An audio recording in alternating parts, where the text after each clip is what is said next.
आसान है। Please help. Mentally strong कैसे होते हैं और मेंटली स्ट्रांग होने का मतलब क्या है, ये हमको मिल करके आज फाइंड आउट करना है। पहले ये देखना है कि फिजिकली स्ट्रांग होने का मतलब क्या। सर फिजिकली स्ट्रॉन्ग को कह सकते हैं कि जिसके पास स्ट्रेंथ, स्टेमिना और एंड्योरेंस तीनों हो तो उसे फिजिकली फिट कह। Excellent point, let's give big hand for him.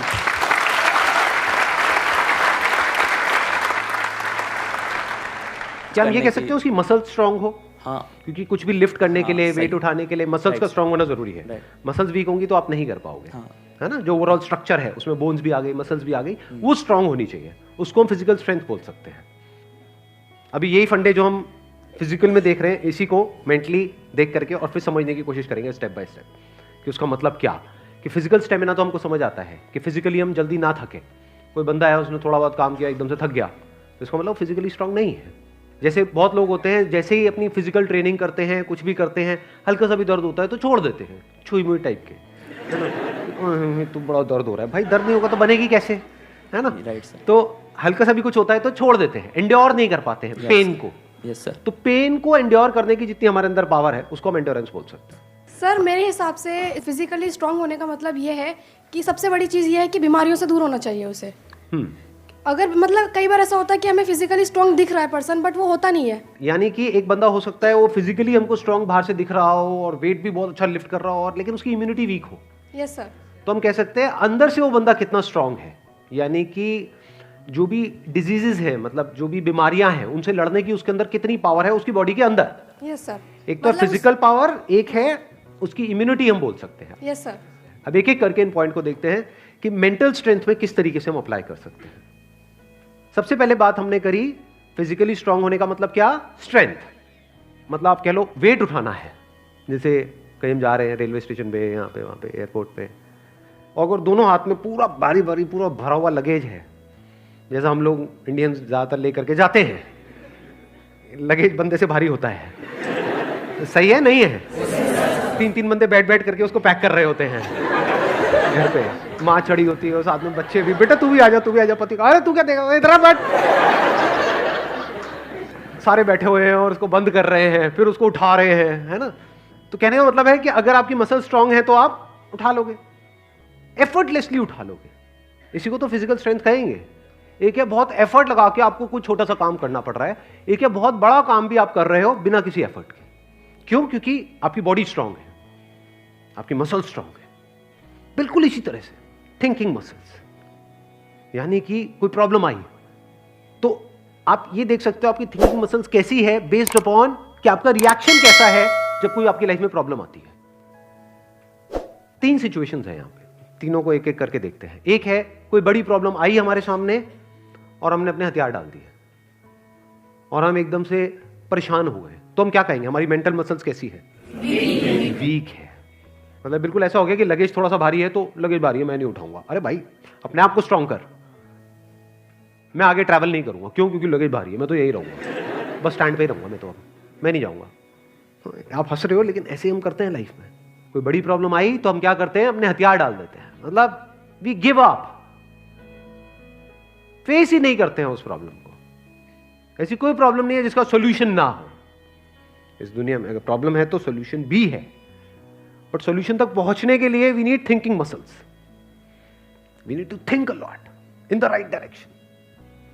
और ये राइट डायरेक्शन और रॉन्ग डायरेक्शन क्या है? राइट डायरेक्शन मतलब solution oriented approach, wrong direction मतलब प्रॉब्लम ओरिएंटेड अप्रोच, कि हम प्रॉब्लम में ही जाकर के स्टक हो गए हैं, बस उससे आगे बढ़ ही नहीं रहा है हमारा दिमाग।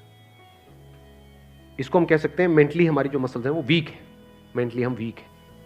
दूसरा सिनेरियो क्या है, कोई प्रॉब्लम आई, उससे हम लड़े और लड़ने के बाद में बहुत एफर्ट लगाया, बहुत दिमाग लगाया, बहुत मेहनत करी, लड़े और जीत गए, मतलब उस प्रॉब्लम का हमने सॉल्यूशन निकाल लिया। क्या हम कह सकते हैं कि आप मेंटली बहुत स्ट्रांग हो? नो। व्हाई? एग्जैक्टली बिकॉज आपको बहुत एफर्ट लगाना पड़ रहा है। समझ गए ना? हाँ, जैसे कोई बैग उठाना है तो बहुत एफर्ट लगाना पड़ रहा है जी, दोनों हाथ लगा दिए और ये घसीट घसीट के जा रहे हो, और पहुंच गए, कह रहे हो हाँ मैं तो ये मैं तो वो। भाई कुछ नहीं, तेरी कमर में लचक आ चुकी है। The second scenario is better than the first scenario but not as good as the third scenario. Third scenario क्या है? बड़ी से बड़ी भी कोई प्रॉब्लम आई हमारी लाइफ में, हम पहले ही उसके लिए तैयार थे और ऐसे सॉल्यूशन निकल के आ गया। मतलब वो प्रॉब्लम जो दुनिया के लिए बहुत बड़ी है, जिसको देख करके लोग डरने लग जाते हैं, वो प्रॉब्लम आपके सामने आई, ऐसे सॉल्यूशन निकल गया, एफर्टलेसली काम हो गया। यानी एक बैग आपके पास में है 50 किलो का, ऐसे उठा लिया हल्के में। मतलब लोगों को देखने में लग रहा है कि अरे बैग तो बहुत हल्का है। बैग हल्का नहीं है, उस बंदे में दम है। तो कैसे लाइफ की मुश्किल से मुश्किल प्रॉब्लम्स को भी आप आसान से आसान बना सकते हो? कितना आसान बना सकते हो, कैसे लगे अरे इस बंदे को तो कोई एफर्ट ही नहीं करना पड़ रहा है। उसी को तो कहेंगे मेंटल स्ट्रेंथ, मेंटली स्ट्रांग होना। इसको अगर मैं समअप करूं, जो भी अभी तक मैंने कहा है उसको एक लाइन के अंदर अंदर, तो वो क्या है? एक कैटेगरी होती है लोगों की जो सिंपल से सिंपल प्रॉब्लम्स को भी कॉम्प्लिकेटेड बना देते हैं अपने माइंड में। 99% लोग ऐसे ही हैं इस दुनिया में। सिंपल सी प्रॉब्लम है, कुछ भी नहीं, उसको भी इतना कॉम्प्लिकेटेड किया हुआ है जैसे पता नहीं क्या हो गया, हवा बना दिया है पूरा का पूरा। और दूसरी कैटेगरी होती है लोगों की, ऐसे बहुत कम लोग होते हैं, वही होते हैं जिन्होंने एक्चुअल में काम किया होता है अपनी मेंटल मसल्स के ऊपर। वो कौन होते हैं? जो कॉम्प्लिकेटेड से कॉम्प्लिकेटेड प्रॉब्लम्स होती हैं उनके सामने, जिसको देख करके ही बंदा कहे अरे यार ये तो बहुत कॉम्प्लिकेटेड है, उसको भी सिंपल बना देते हैं। जैसे फॉर एग्जांपल आपकी कोई रिलेशनशिप है किसी के साथ में और वहां पे बहुत क्लैशेस चल रहे हैं, बहुत मेजर कुछ इश्यूज हो रहे हैं। एक तो ये आपस में हम लड़ते मरते रहे कुत्ते बिल्ली की तरह, जैसे ज्यादातर घरों में होता है। उसका कोई सोल्यूशन निकल पाएगा कभी भी? नहीं। तो हमें क्या करना होगा? समझना होगा इस रिलेशनशिप में प्रॉब्लम है क्या। अज्यूम नहीं करना है पहले से कि प्रॉब्लम उसमें है या प्रॉब्लम मुझ में ही है। ये भी एक विक्टिम मेंटालिटी होती है, मेरे में ही कमी है, वो तो सब सही है बस मेरे में ही कमी है जी। ये भी बड़ी गंदी मेंटालिटी होती है, विक्टिम मेंटालिटी। या फिर तुझ में प्रॉब्लम है, मैं सही हूं तू गलत है। तो पर्सन को ना देखा जाए कि वो या वो, प्रॉब्लम को समझा जाए। प्रॉब्लम एग्जैक्टली क्या हो रही है रिलेशनशिप, वो जो क्लैश हो रही है उसकी जड़ क्या है, उसका कॉज क्या है। अगर वो हमको समझ आ जाता है बारीकी से, तो क्या वो प्रॉब्लम जड़ से ठीक नहीं हो जाती? और अगर हम उसको ना समझे और ऊपर ऊपर से ठीक करने की कोशिश करें, क्या वो कभी भी ठीक हो सकती है? कोई भी मिल करके क्या उसको ठीक करवा सकता है उस प्रॉब्लम को? जैसे दो लोगों के बीच में प्रॉब्लम हो रही है, कोई तीसरा आ जाए उनके बीच में मीडिएटर बन करके, मैं सॉल्व करवा दूंगा तुम्हारी प्रॉब्लम, तो कुछ देर के लिए तो वो समझौता करा सकता है, लेकिन अगर परमानेंट उसका सोल्यूशन चाहिए तो वो कैसे होगा? या तो दोनों को या दोनों में से किसी एक को बारीकी से समझना होगा नेचर ऑफ प्रॉब्लम क्या है। And that could be very simple. समझ गए? मतलब लगता क्या है, ये स्पेशली जो रिलेशनशिप्स की जो प्रॉब्लम्स होती है वो बहुत ही कॉम्प्लिकेटेड होती है, एक्सट्रीमली कॉम्प्लिकेटेड। समझ ही नहीं आ रहा था क्या करें क्या ना करें। कई बार होता है कि बहुत ही सिंपल होता है उसका सोल्यूशन। अगर मान लो मेरी किसी के साथ में रिलेशनशिप है, उसमें कोई प्रॉब्लम हो रही है, तो उसको बारीकी से ऑब्जर्व किया, अच्छा प्रॉब्लम हो क्यों रही है और इतनी बड़ी प्रॉब्लम क्यों हो रही है, उसकी जड़ क्या है। तो जब जड़ तक गया तो मैंने देखा कि अच्छा मैं कुछ इस तरह से बोलता हूं जहां से पूरा खेल शुरू होता है। अगर मैं ये ना बोलूं तो, और इसकी जगह ये बोल दूं तो, क्या खेल अलग डायरेक्शन में नहीं चला जाएगा? दोनों का अंडरस्टैंडिंग होना बहुत जरूरी है। आप कह रहे हो दोनों की अंडरस्टैंडिंग होना बहुत जरूरी है। हाँ जी सर। ध्यान से समझना, अब ये प्रॉब्लम ओरिएंटेड अप्रोच है, सॉल्यूशन ओरिएंटेड अप्रोच है?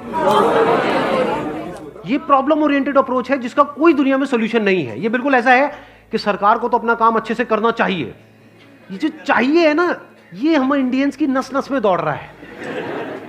सड़कों पे सबको अपनी गाड़ी ढंग से चलानी चाहिए, रेड लाइट पे सबको रुकना चाहिए, ये होना चाहिए, वो होना चाहिए, यहाँ पे सफाई होनी चाहिए, दोनों को एक दूसरे को समझना चाहिए, जो कभी नहीं होगा।